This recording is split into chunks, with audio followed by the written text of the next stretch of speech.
Salut à toutes et à tous, c'est Erwan Lovray et on est là pour parler d'une défaite, d'une raclée qu'on s'est pris hier soir, défaite 3-0 contre le Paris FC. Ça fait mal, on débriefe ça ensemble, c'est parti.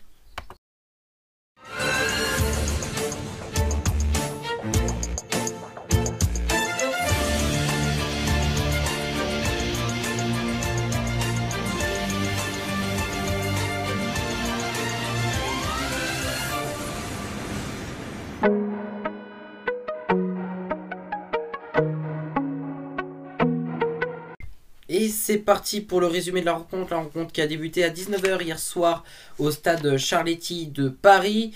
Tout ce qu'on peut dire, c'est qu'en début de match, c'est le HAC apparemment qui aurait dominé, parce que je vais que dire des apparemment parce que je n'ai pas vu le match. J'ai pu écouter seulement sur France Bleu Normandie, donc je n'ai pas vu le match. Donc voilà. Je ne peux pas en tirer des conclusions à 100% justes. Mais le HAC apparemment jouait bien au ballon avant malheureusement de se prendre un but à la 33e minute. Un but de Abdi pour le Paris FC qui ouvre le score. Et derrière apparemment le HAC s'effondre. Le HAC ne joue plus comme au début du match. À la mi-temps c'est 1-0 pour le Paris FC de retour des vestiaires. Ça ne se soigne pas avec le HAC puisque c'est un but de Lopez à la 56e minute de jeu.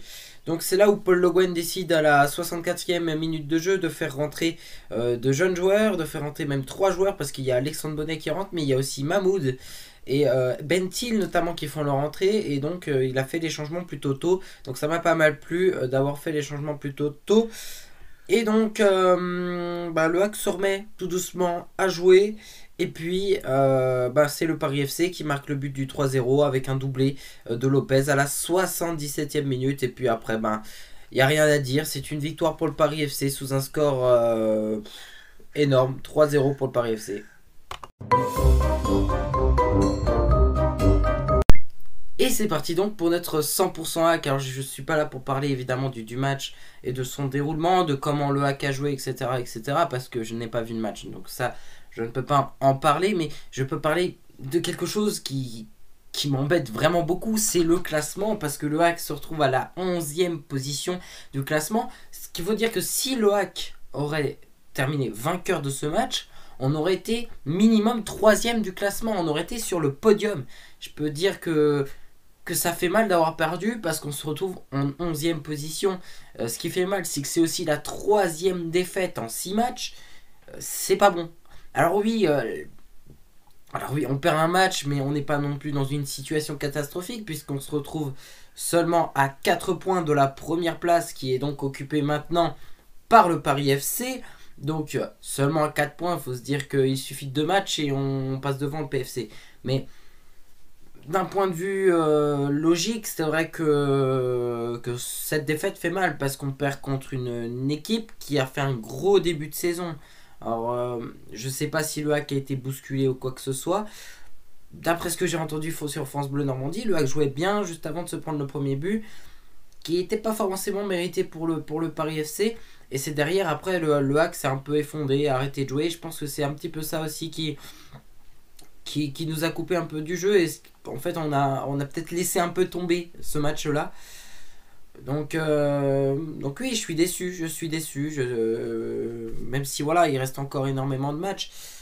En plus là, on aura fait une bonne opération, c'était juste avant la trêve internationale. Je suis dégoûté, mais bon, on va se remettre ça après la trêve internationale. On se retrouve évidemment le 17 octobre pour un match contre la Berrichonne de Châteauroux, pour la 7e journée de Ligue de BKT, et j'espère que le HAC ira cette fois chercher une victoire à domicile. Ce sera très très très très important.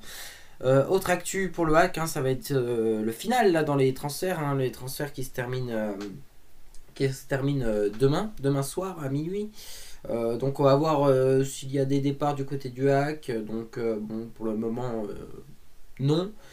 Des arrivées apparemment non aussi, mais bon, peut-être que ça risque de bouger là dans les clubs de Ligue 2, mais aussi du côté du HAC dans ces finales de transfert. Donc c'est possible qu'il y aurait un actu transfert d'ici lundi ou mardi. Donc voilà, c'est tout pour notre 100% HAC, et Et puis voilà, on va essayer de relativiser et bien évidemment penser à autre chose que cette défaite qui fait mal quand même.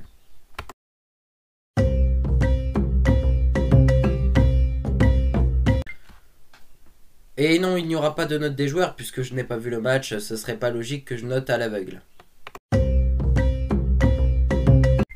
Alors si j'étais Paul Le Guen, alors honnêtement moi j'ai rien à lui reprocher sur le match, je pense que ce n'est pas lui le coupable.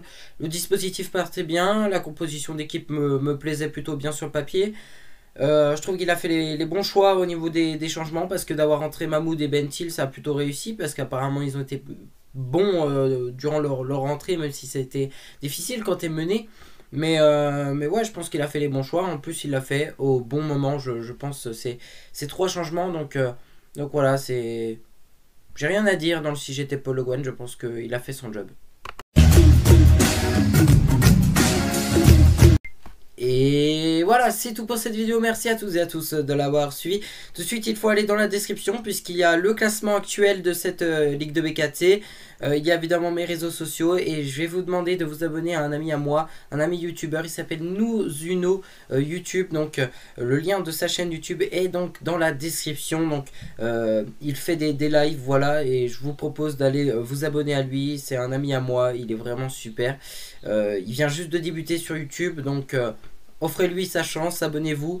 Et puis voilà, c'est tout pour cette vidéo. On se retrouve donc logiquement donc le 17 pour la 7ème journée de Ligue de BKT contre Châteauroux. Ou peut-être, on ne sait pas, pour un actu transfert surprise lundi ou mardi. Tout dépend de s'il y aura du mouvement du côté du hack durant la fin de ce mercato. Bisous les amis, à la prochaine.